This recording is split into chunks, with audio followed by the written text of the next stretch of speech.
And we really, I think, starting with Andrew, shook up the movement in terms of our tactics, in terms of guerrilla journalism, surprising people by putting cameras in their faces, undercover stories, and really targeting people with all we've got, aggressive coverage until we got scalps. And we wanted to get scalps. If we identified a bad guy, and we would go for that. I think that's pretty much the entirety of the right-wing culture online, and the people who are independent producers on social media, stuff like that, they don't have the same accountability demands that I've got, because I'm leading a newsroom of 100 people and we have millions and millions of readers, and our stock and trade has got to be a credibility. Like, we can't get stuff wrong and just keep tweeting away. But also, I think we've inspired a lot of people online who are doing very important work, but it is more, I would say, click driven than what we do, which is, I would say, more just integrity driven.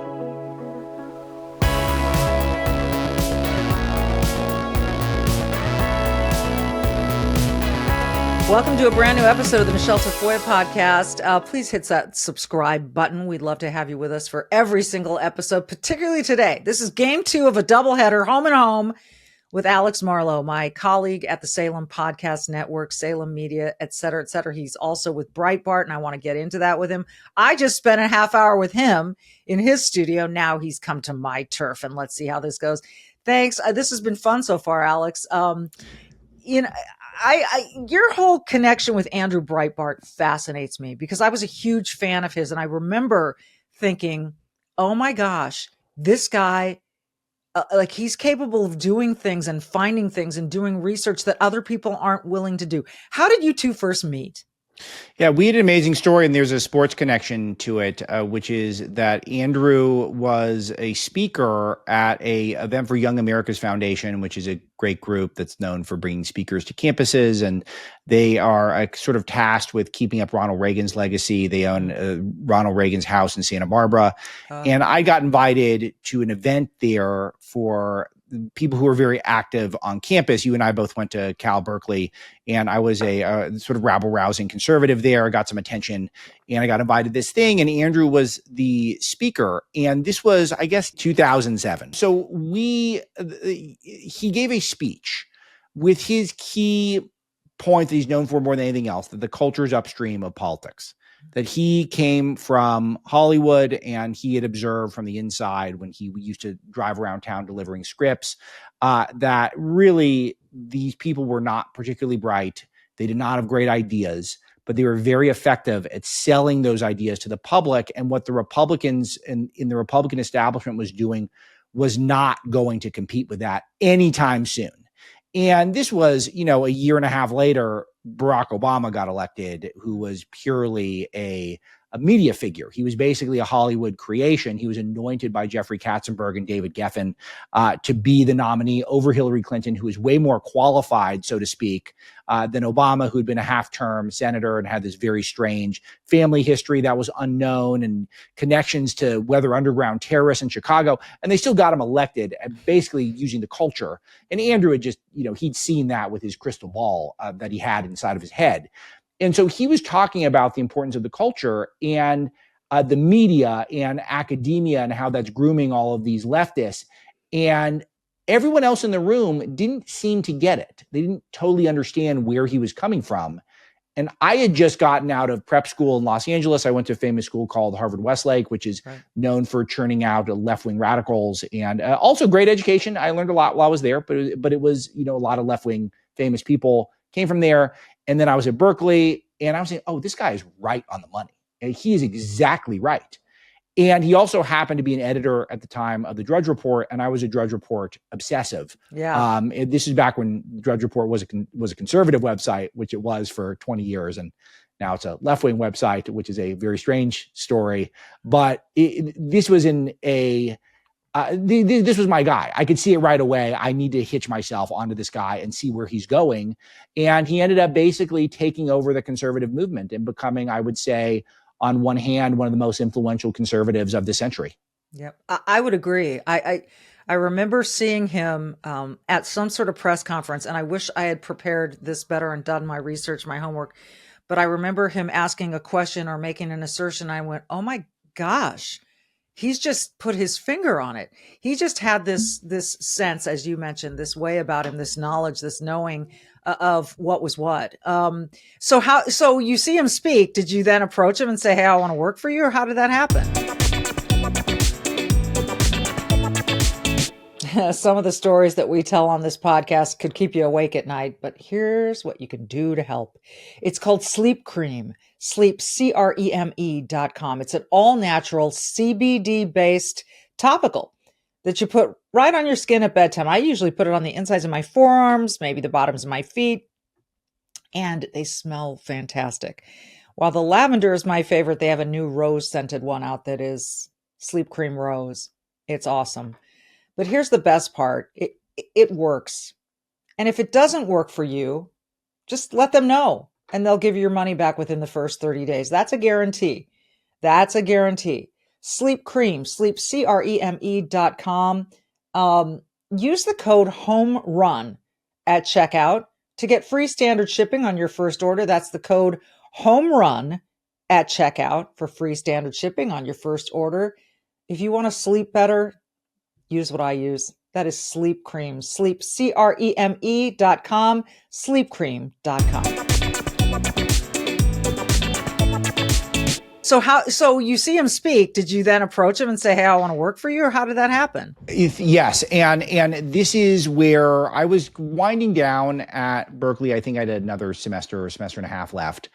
And I didn't know what I was doing, which is a funny story for me, is I worked at the Career Center, but I didn't buy into it. So I actually never signed up. And this always confused the people at the Career Center because you're not even in the system. It's like, yeah, I don't want to work for Raytheon. Like that doesn't interest me. Like that's not what I'm going to do. Yeah. Yeah, exactly. It's that's not on my list of priorities right now. So it is. So he was so sociable. And this is something that was one of his gifts. He was a true populist, is that he would speak to everyone equally. His Rolodex, which I still have in my phone, it is primetime news anchors, it is senators, it is cabinet secretaries, and then it's people that he met at the local Lincoln Club where he would speak for free because he just liked to be out there amongst the people. And whenever there was a bar night for some organization that wanted him around, he would always shut down the bar, which was made for long work days for me if I was the designated driver, which I was quite a bit. But, that was his personality. And so he was just there after the speech at the lobby bar. And I didn't know anyone. I was just wandering around and I just went up to him and said, "Hey, I liked your speech." And then as it turns out, and this is the sports connection, he was a huge Dodger fan as I was. He was a music fan, movie fan, and we had everything in common. We lived 3 miles apart in LA, and we had all the same interests. And so it was a very natural fit. And by the end of the weekend, he'd offered me a very low level job. I was technically going to be an associate editor, but that didn't mean anything at that point. There was maybe I had an hour of editing work a day. And then when I got done with school, then I added to my hour of editorial the picking up the laundry and picking up the sodas and stocking the fridge as he began to launch his media empire. It's amazing. And so then you're still part of Breitbart. Do you think you're basically Breitbart, aren't you? Do you Editor-in-chief? It's a good title. How is it the same? How is it different from when Andrew was still alive? So one thing that I think is the same is that we are expert curators of the news. And this is Andrew's original skill set from the Drudge Report. We're going to have the best news curation and headlines for a conservative audience, period. There's no competition. We're the best at that. And I don't think anyone would really disagree if they were pinned down on that. And so we also break a lot of stories on our own.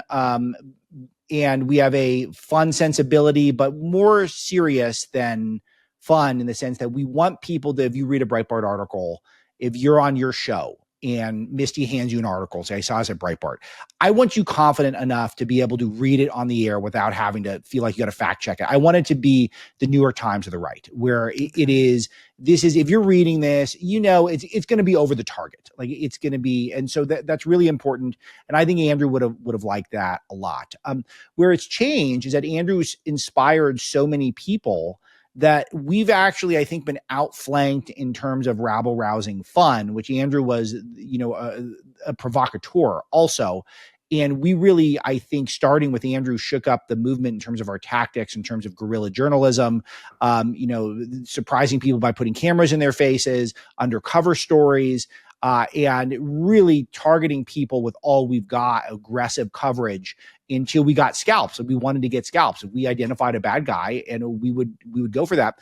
I think that's pretty much the entirety of the right-wing culture online, and the people who are independent producers on social media, stuff like that, they don't have the same accountability demands that I've got, because I'm leading a newsroom of 100 people and we have millions and millions of readers, and our stock and trade has got to be a credibility. Like, we can't get stuff wrong and just keep tweeting away. So I would like to think we're more credible, but we are. But also there is this, I think we've inspired a lot of people online who are doing very important work, but it is more, I would say, click driven than what we do, which is, I would say, more just integrity driven. That's interesting. Which brings me back to Drudge for a second, because you brought that up, and how it went from being a place that I used to visit daily, every few hours. And now it's not even the same site. What happened? You said it was a funny story. I want to hear it. Well, I mean, I don't know for sure. I don't have inside information, but as a observer to an obsessive degree, as I said, of the website, I think that Drudge really likes establishment news. I think that he is, if you think about his links over the years, the vast majority go to normal news outlets. And I think that those narratives are always been front and center. And I just think that he's just sort of leaned into that to some degree. And I think that he really got fed up with Trump very early. I think that the first portion of the Trump administration, I didn't go great in the first one. I think it improved a lot. I thought by far his best year was sort of that 2.5 years in to 3.5 years in. And I think a lot of mistakes were made during the coronavirus handling, but Trump didn't really have his sea legs right away. And I think Drudge got turned off to Trump right away. And I think at that moment, I think he just started to embrace it. I'm putting up all these establishment media links that maybe this is it. Maybe this is the future. And he's just not gotten away from it. So I'm only tea leaf reading, but it's a shame, because he's got a bar none the best eye for his news nose is the best. There'll never be anyone like him in the modern era. And I wish he was on our team still. Someone took me on about this, about legacy media. Yeah. That people, some of us in sports, myself, Sage Steele, Jason Whitlock, Clay Travis, Will Kane, that we have all sort of abandoned the legacy media or turned our backs on it. Yeah. I think that has been the result of seeing a lot in the legacy media, New York Times and other places, that simply ended up not being true. The whole Russia collusion hoax, which was so pushed by the New York Times and the legacy media, which ended up not having any substance to it, or the substance to it was that they were all wrong. And so is the legacy media in your mind getting what it deserves?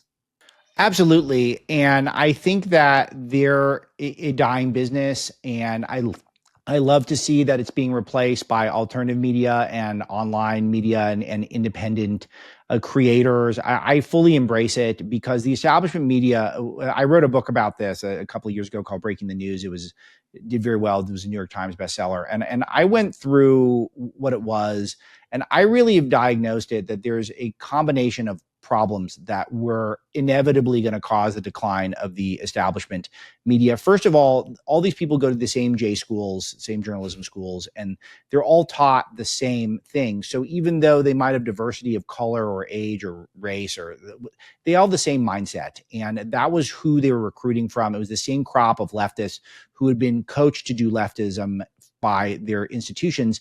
And the other thing is, all of these corporations they're corporations. All of these outlets. You worked at NBC. NBC's NBC, Comcast, Universal. Universal produces movies. They release them in China. They have theme parks in China. Universal Studios. Like, they're not going to do deep dives on China, because what if they get something good? Then that's just going to cause them billions of dollars of business. is no way to run a business. And once you understand that you've got all these lefties there, and you've got all these limitations because you're not going to sabotage your own corporation with your news reporting, then you realize you're not getting anything out of their content. It's just infotainment, essentially. And you pick an audience and you pander to it, and that's it. And that's never going to work long term because there's no integrity. The authenticity, integrity is gone, and it's just performance art, essentially. And it's not as interesting as the stuff that's happening on, Twitter. Yeah, well, that's for sure. And one of the bigger moves in the whole legacy media to me came from Bari Weiss leaving the New York Times and writing a piece that said why she was leaving the New York Times and starting the Free Press, which has a really diverse cast of characters there writing. What do you think of her outlet? So what Bari Weiss does is that she came up with a bunch of ideas that we were talking about at Breitbart 10 years ago. But because she worked at the New York Times and started talking about them from that context, then she's been hailed as some sort of a genius. I have no idea if she's a genius. I think she gets a lot of stuff wrong. And I think she's a good businesswoman. I think that she's done a nice job starting an outlet from scratch right now is really hard. So she gets a ton of credit for that. I think she's a great marketer. I've never talked to her. I have no idea. Maybe she'd blow me away with her intellect, but I feel like the pattern is she says stuff that is very obvious to me, but she says it from a unique perspective. Gotcha. in that she's a former New York Times writer. She's a lesbian. And she's, I think, a default liberal. And I think all of that is a much more interesting package than me, straight white guy from, went to private school. It's less interesting. Is it competition for you, the Free Press?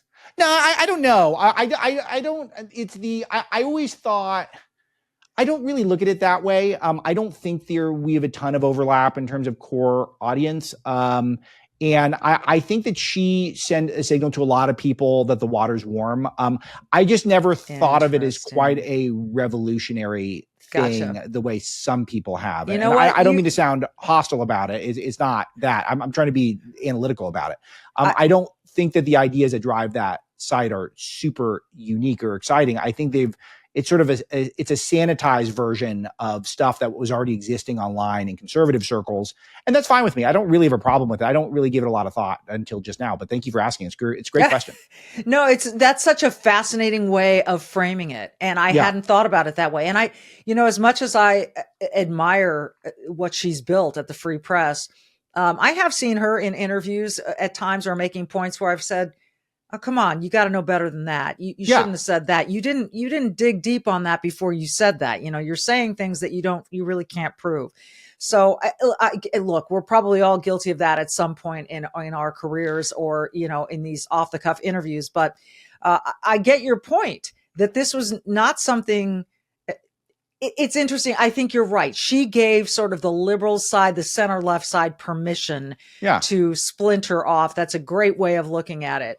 There are so many outlets trying to make it right. And there's a lot of competition, but I do love this independent citizen journalism that goes on. And I do think there will be a shakeout we're not all going to survive this, right? We're not all going to be able to make money doing what we do. Megyn Kelly is another interesting case of someone who left Fox, left NBC, licking her wounds about, that whole bit about blackface that she left, and has reinvented herself with her site. And now I guess she's platforming other podcasts. What's your view of what she's built? She's the most savvy business person in the whole industry. I mean, they should put her in charge of Fox News or something. I've never seen someone work angles the way she does as effectively as she does. It's pretty unbelievable. She is good looking woman, got the legal stuff going that got her in at Fox, was very compelling on Fox, gets primetime on Fox. It's very popular. Just blows up her profile 100 times over by trying to take out Trump, literally trying to take him out, trying to destroy Donald Trump. And she's able to parlay that into a network gig. She's able to walk the Roger Ailes saga almost perfectly, where she comes off as not hectoring, not whiny, but, sort of like a model Me Too example where she's saying, this is the stuff that happened and it sounds very credible and not overly emotional. And it seemed like it was sort of one of the few productive things that maybe productive people during that time. Almost everyone else seemed like they were just airing grievances. Yeah. And she actually seemed like she was productive. She gets a fortune from NBC and then doesn't really seem to have to do anything. Like she's just there for a little while and then she's on the shelf. And then she launches a new media outlet and she is a great sense of what people are talking about that day, just an innate sense of it. Clearly is a 24/7 workhorse, has a good eye for talent. And it now is basically a pro-Trump person, almost to the right of Trump some days. It's amazing, isn't it? She knows exactly where to be, where in order to, I think, optimize attention. And I think that, and she's a terrific, she's a terrific broadcaster just in terms of smoothness and talent. No question. So, she's a giant in this space. And I'm not shocked to see that she's got a huge presence and a huge future.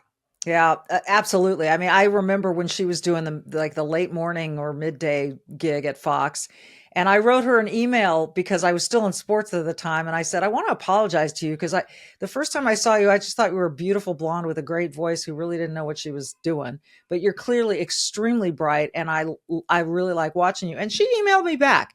And then she just, as you said, her profile just kept rising and her portfolio expanded at Fox. And, there was the Kelly, was it the Kelly report? And Kelly File, I think it was called. The Kelly File at night, right? And, and the rest is history, as you very well laid out. But she is the complete package. The looks, the voice, which I contend is enormously important. Her vocal tone. She sounded like this and had everything else the same. It wouldn't work, right? No. So she is the complete package, and it's been remarkable. Let me add a little bit to that because it really is, because I never get to talk about this stuff, and it's interesting to me because this is my field and it's also an area of study. One thing that's interesting to me is that I've never talked to her once, which is interesting. I was very negative on her publicly when she was trying to destroy Trump 10 years ago. That was, I would do the media rounds and I never say anything too mean, but I knew what she was doing. She was trying to, essentially declare that Trump could not be the nominee. And we, for years at Breitbart, have been working specifically to get a guy like Trump, a guy who understood the border, who understood the threat of the establishment media, who understood that China is the biggest global threat. We got our guy. And she's like, no, you guys can't have him. I'm like, what are you talking about? So that is amazing that was where she really became a focus for us for a while. And I'll tell you though, my next book that's coming out, it's coming out in just a couple of weeks. It's top of mind. It's called Breaking the Law. And I go through all the lawfare, all the weaponization against President Trump by the government, by the lawfare apparatus. Maybe the number one person who I feel like understood that I reviewed in the commentariat, Megyn was arguably number one of all of the hours and hours and hours and hours of footage of people I saw talking about lawfare against Trump. And so she's not just a blonde person. Like she's maybe Jonathan Turley. I mean, like those were the people that I would watch them and think, if I'm watching this, I'm getting an efficient summary of exactly what's happening. And that's real. Like that's not just punditry. She knows what she's talking about, particularly on the law stuff. So it's interesting. It's a very interesting character, maybe the most interesting media character right now in some ways. I got to give her credit, and she's maximized it. And I agree with you on Turley, by the way. When I watch Turley, I feel like I'm getting the picture. It's someone I can trust. And he has a colorful way of explaining things as well. The interesting part, the turning point for Megyn Kelly, I think, with where as it pertains to Trump, is she then, she went and she interviewed him for the first time after that big debate scene where, all of that back and forth, and sat with him. And it seems to me that he won her over. And it seems to me that Trump does that with a lot of people who are willing to open their minds to it. Bill Maher is another example of someone who went and said, I'm going to go talk to this guy. I'm going to sit with him. Whereas Ellen DeGeneres famously proclaimed, I would not interview him because I wouldn't feel safe sitting next to him on this interview sofa. It's like, you wouldn't feel safe. Okay. Anyway, that's another story. But it is interesting to me Fascinating, really. And I would love at some point to meet Trump for that reason. I'd like to see what it is about this guy one-on-one that seems to win people over. What do you think it is? So I've got to spend a lot of time with him over the years, and he is the single greatest hang of all time. There is no person, if you didn't know what he did, or if he wasn't a world famous guy, there's no person I know who I would rather spend a couple hours with than Donald Trump. He's got that type of personality. He is a entertainer. He's a hospitality maven. He's got the best stories you've ever heard. He's got a way of telling the story. He's incredibly warm in person. That's what I hear. And it's almost, it just knocks you off your feet when you're with him. And I say this, I know it sounds sycophantish, but it's 100% true. And I'm trying to say this as authentically as I can, because when you go, it is truly exciting to spend time with him because he's so fun. He really is so fun. He's hilarious. And you get a little more indulgence with the stories, the rock and tourism. He gets to use more colorful language. It's just, he does the stuff where when I would go interview him at Mar-a-Lago, that he'd have brought in, crab appetizers from Joe's Crab. And it's like, it's super important for you to like the crab appetizer. Like, that's important. He's leader of the free world. He's president of the United States, and he's got all these buildings and all of these companies and all of these important people are waiting to see him. And he makes you feel like $1 million. And I'm not shocked at all when he wins people over. And that's why Ellen can't sit with him, because the problem is that she's a human being too. And he'd win her over. And that would be a problem for her. That's a problem. That seems to be at the root of a lot of this, what people like to call Trump derangement syndrome, TDS. Yeah. They're so dug in to hating him that there is absolutely no way in hell they're going to be won over by this mango monster, I think is what, or mango marauder. Is that what Rosie O'Donnell calls the him? bad orange man. Yeah, no, it's orange man bad. Yeah. And that's a huge problem for people who don't want to understand him, is that he really is the blue collar billionaire. He just has this way of relating to people that is amazing. And also in our era where everyone is so triggered with any disagreement, he's not triggered at all. He's not, he might tweet something, but all that's part of the deal. If he tweets something mean, he'll even admit it. He trash talks Jerome Powell, the Fed chair, but he'll admit, I just want him to lower rates. Like, I don't really care. He doesn't care about Jerome Powell. This is all part of the negotiation. This is why I didn't understand initially in the first term. And I think some people have come around to understanding it. When he throws stuff out there, like, I want to buy Greenland, or I want to make Canada the 51st state, that is as far a lob as he's going to throw. And then we'll end up somewhere in the middle. I don't understand why some people don't understand that. And the other part is, when they say, oh, he cozies up to Russia or he cozies up to China. Wasn't there a great old phrase, I think it was from The Art of War, keep your friends close, but your enemies closer? Yeah, that's right. It seems smart to me. Of course it is. And he also, he knows he's gifted and he's had a legendary life, and he likes being around interesting, impressive people. And I think that's how we can win over a Megyn Kelly type, is he knows she's a special person too. And he finds that interesting. And I think that he likes to be around interesting people. This is something that was one of Andrew Breitbart's great characteristics. This is something that when I worked for Steve Bannon, he had this characteristic. People who are big stars, larger than life people, one thing I've noticed about them is that they're mostly competitive with themselves. They don't want their success necessarily be at the expense of other people. Right. Trump loves when other people succeed. I noticed that with Andrew. I noticed that with Steve. These guys who get to the top of their game, they want other people to succeed too, because they find that interesting. They would much rather be around people who are independently giants in their own right. And they're not the only great person. They're not true narcissists in that way. And I find that to be so, I always remind myself of that when I see my friends succeeding, my colleagues succeeding. That's a good thing. That could work out well down the road for me. Yeah. That is a great point.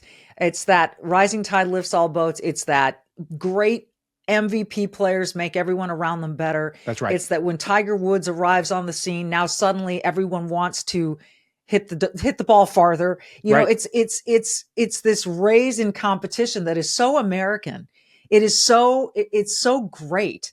I have come to like Trump so much more through the years, but I will also contend that he has comported himself a little bit more presidentially in this second term. You know, Yeah. you don't see the outbursts that are a little more sophomoric that we saw when he was running and early in his first term. And so last thought I want to get from you on this, and I'd love to have you back because I could talk to you for hours, is what do you think happens when his term is up? Now, obviously, it's going to depend on the economy. It's going to depend on where we are.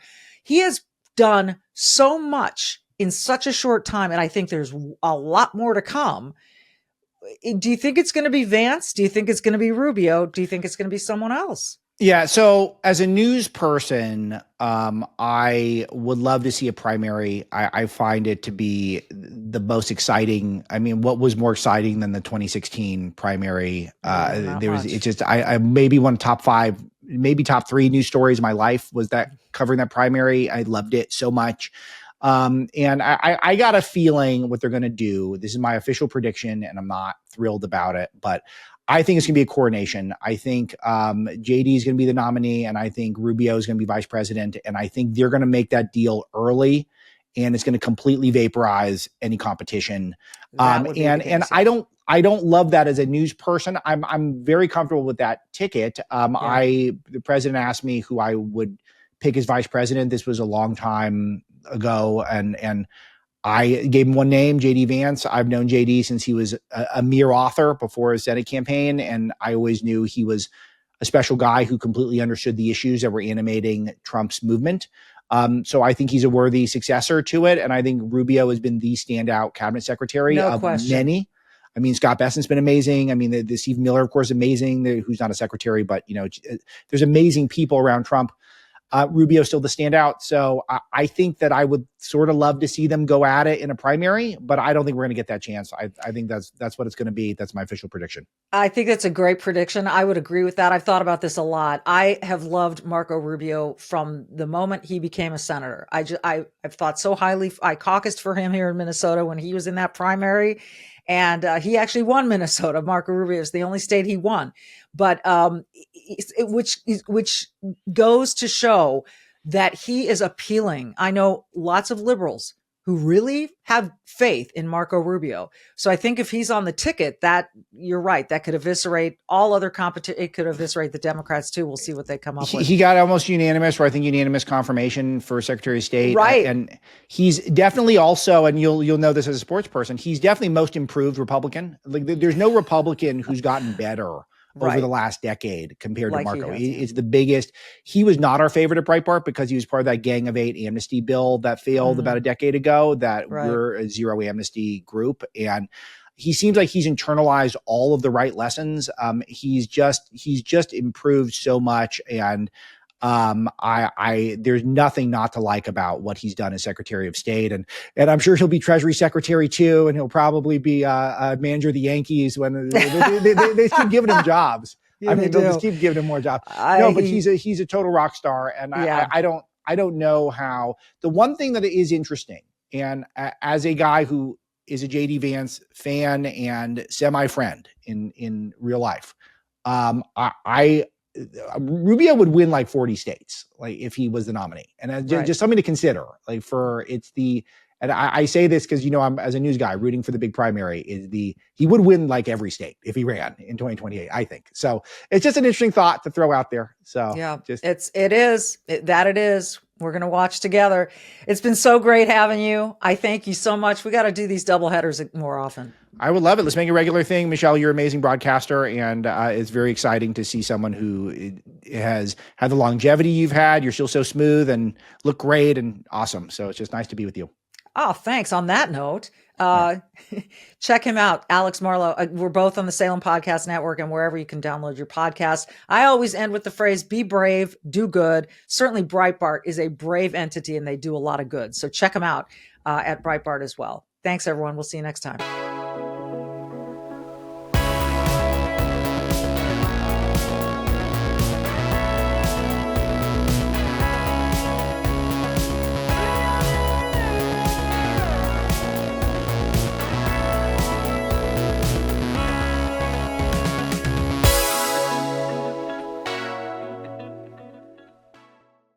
Hey, you can keep up with the Trump administration when you subscribe to the Trump Report. It's an email that brings you daily highlights from the Oval Office right to your inbox 5 days a week. Subscribe today at SalemPodcastNetwork.com/Trump.